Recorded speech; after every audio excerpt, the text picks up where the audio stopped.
7:15, it's Indiana in the Morning on WCCS 101.1 FM, AM 1160, and WCCSradio.com. With Mr. Martell coming on with us after the news at 7 o'clock, we didn't get a chance to play our Wednesday True or False. I could do that with you if you need me to. If you need me to lose trivia on the radio, I can do that. We'll let you go this time. Indiana County District Attorney Bob Manzi is with us, and our visit's presented by Marcus and Mack, voted Best Law Firm and Best Personal Injury Lawyer 3 years in a row in the Best of Indiana County contest. Visit them online, marcusandmack.com. Good morning to you. How are you? I'm well. How are you? Wonderful. Hey, court cases, sometimes we lose track of them until they jump up onto the front page again. And that has been the case with one particular case, the Terry and Gates case. He was one of several defendants in a homicide committed at the Carriage House Apartments a couple of years ago, on an October morning, as a matter of fact. And that case came to a conclusion in court. Of course, I guess they're never at a conclusion because there's always more court action. But the Terry and Gates case, he was convicted of second-degree murder, and the other defendants still to be adjudicated. But it's good to see these cases moving forward. And it's, some people would say it's about time, but you have to be thorough. We've talked about that before. Yes, Todd. When we have a case, any case, you have to be thorough. You have to go through a lot of pretrial motions. And in fact, in this case, Mr. Gates was appointed a previous attorney who could no longer handle the case, so he had to get a new attorney. And that took time for that attorney to get up to speed going through all the evidence, preparing for trial. So it certainly did take time, but we've said this before here. I'd rather do it correct than do it fast. Yeah. Last week, First Assistant Dennis Clark and Assistant District Attorney Stephen Piskowski manned the prosecution table for that case, and were able to get a conviction on second-degree murder against Mr. Gates, which is felony murder. In the course of committing a robbery, Mr. Gates shot and killed Jaden Wright.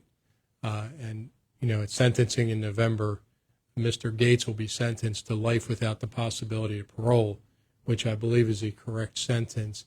It's the mandatory sentence, and it's the correct sentence when you take another person's life. Yeah, absolutely. And, of course, those other defendants, their cases will wind their way through the court system as well. But speaking of cases that come back to us and take years in some cases, the Brady DiStefano case moves forward inch by inch, and his appeal has now been denied, correct? Yes, he entered a guilty plea at the last listing. He was sentenced. The defendant and defense attorney filed an appeal to the Superior Court, and what they asked was to overturn Judge Bianco's sentence, and said, essentially, in less legal terms, it's not fair. We want a better sentence. Mm-hmm. Judge Bianco took a great deal of time, complied with the state guidelines, which any person being sentenced in a criminal case, the judges have to use the sentencing guidelines. Judge Bianco took a great deal of care in issuing that sentence. So that appeal went to the Superior Court. They quickly denied the defendant's appeal. Now he has the opportunity to now appeal that to the PA Supreme Court, or he can just report to our county jail. Yeah. For those who don't know the case, Brady DiStefano was involved in a fight with a frat brother down on Wayne Avenue, and that after that fight, that gentleman died, and he was originally charged with homicide. The charge was reduced through the appeal process, actually, to was it manslaughter? Was it aggravated assault? Which was it? So in 2016, he was charged with homicide. Through the appeal process, the homicide charge was dismissed, but the charge of aggravated assault was maintained. I took the case over after all of that had happened in 2020, and eventually was able to get a conviction on involuntary manslaughter. And it was a case where, it had a lot of hiccups going through. The initial pathologist passed away, which created a lot of issues with cause of death, because it was not a cause of death like gunshots or stab wounds where it's pretty obvious. Mm-hmm. but ultimately pled guilty to involuntary manslaughter. That'll be on his record the rest of his life. He was sentenced to prison. That's what is being appealed at this point. But again, the Superior Court quickly swatted that appeal down. Indiana County District Attorney Bob Manzi with us this morning. Let's move forward with a couple of things. First of all, we're coming up on the one-year anniversary of the shooting during IUP Homecoming last year at the Chevy Chase Community Center. I want to tie that together with the Trump rally that was held last week, only in the sense that, there's always an appeal put out before large events like that, where large crowds of people will be gathering, for people to be calm and to be patient with one another, and let's everybody behave properly. Certainly we have that wish for this year for IUP Homecoming. Certainly we saw that on display at the rally last week. The rally last week is such a demonstration of what happens when everybody partners together and does their part to make it a calm, peaceful, orderly event. Whether, independent of politics, the fact that we had a former sitting president and a current presidential candidate come to Indiana County with no incidents. We had protesters at the rally. We had supporters at the rally. And what I found is, from the time even before it was announced and throughout the preparation stage, there were so many people involved in making that a successful event. People were focusing on their parts. Restaurants were staying open to be able to handle extra folks coming into town. We were opening up extra parking for individuals. Schools were changing their schedules to reduce traffic. Just so many moving parts. And the fact that everybody just took the stance of let's make this a safe, successful event, politics aside, really goes to show what Indiana County can do when we all work together. One of the aspects of that, we had Chief Shaw in with us yesterday, was the ability to work with outside agencies, Secret Service, Homeland Security come in. And we have state police with a very, very large presence. They had, I understand, 400 police, state troopers here. Other police and other authorities working. Your office was involved as well in the planning for all of this. It's really important that communication ahead of time in order to make something like that go off so smoothly. Absolutely. And in a very short period of time, considering we had Secret Service and TSA and FBI who we normally work with. These aren't individuals we don't know. We work with these federal agencies a great deal, especially on our drug task force.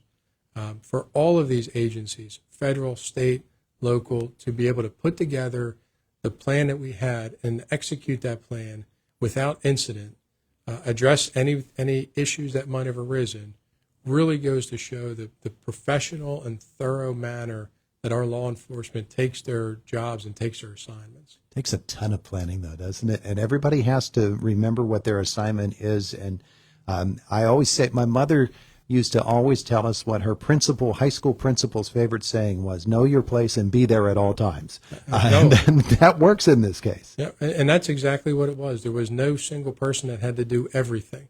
You had your assignment, you focused on your assignment, you supported those around you.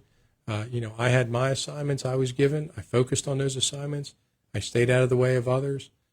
And when we really worked together towards a common goal, and there was no individuals there worried about who gets the accolades for the successful event. And that's really what helped us. Everybody was there just to do a job, just to make this a successful and a safe event. And we were. They executed the plan in a very professional way, working in collaboration with agencies all over the country. And I was very proud, especially of our law enforcement, to be able to put that plan together and keep us safe. And you could imagine all the different security concerns of having any national candidate come to town. I felt very safe. My friends felt very safe, and I was proud of the work we did. Absolutely. All right. We're covering a lot of ground here today. One of the things I wanted, before you get out of here, I wanted to ask you about was school threats. They're happening nationwide. There are swatting calls that go on. There are threats made against schools, and we suspect that they're probably bots that are doing these sorts of things as well as actual people. Some some students get caught up in that sort of behavior as well. You have to take every threat seriously, and so do the schools, so do the students within the schools, and it's good to see a lot of the see something, say something type incidents coming up. Oh, absolutely. You know, we take every threat seriously. The schools take every threat seriously. And as you said, the students and the parents do. And, you know, we encourage folks, do not worry whether it's a real threat, whether it can be done. I've heard people say, well, you know, this child said he was going to shoot the school, but, you know, I know he doesn't have a gun. We don't worry about that. If you hear a threat, you call the police, you call Safe to Say, you notify a teacher. You know, and we had one in a school just recently, and the fact is that a student took it seriously, brought it right to a teacher immediately, and we were able to take care of the situation. You know, a lot of these situations are mental health issues or, you know, other issues going on in a child's life. We'll deal with that secondarily. We'll deal with that afterwards. We want to make sure every student's safe. So we encourage every student, every parent, if you think there's a threat, just call us and let us know. We'll investigate. We would rather spend the time, money, and resources investigating it and finding out it's nothing than to have a serious situation happen and somebody said, man, I really wish I would have called. I knew something about that. Yeah, yeah. Speaking of keeping everybody safe, Domestic Violence Awareness Month, very important. October is, you know, there are always these sorts of observances for this event or that condition, but domestic violence is something that it's completely 100% unnecessary. Completely 100% unnecessary.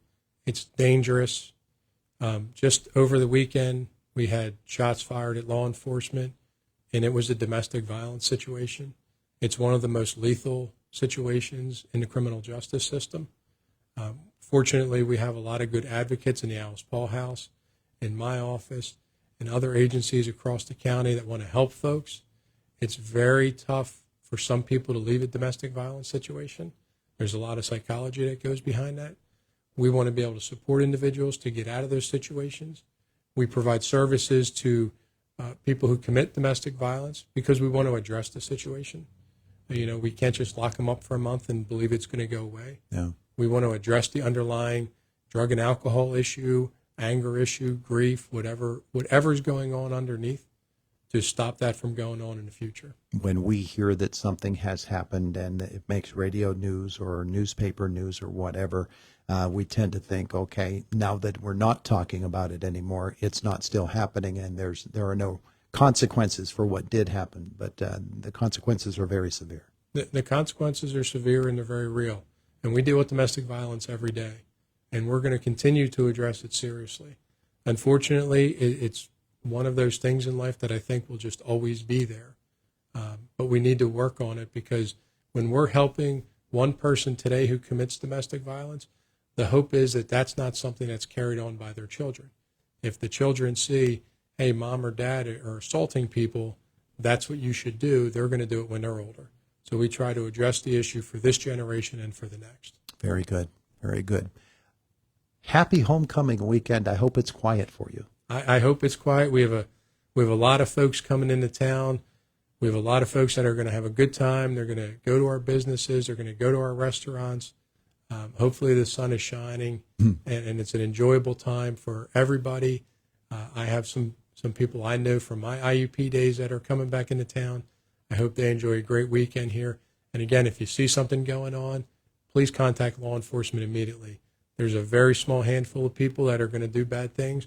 We'll address them so that everyone else can have a fun weekend. Just call 911. Thank you, sir. Thank you very much.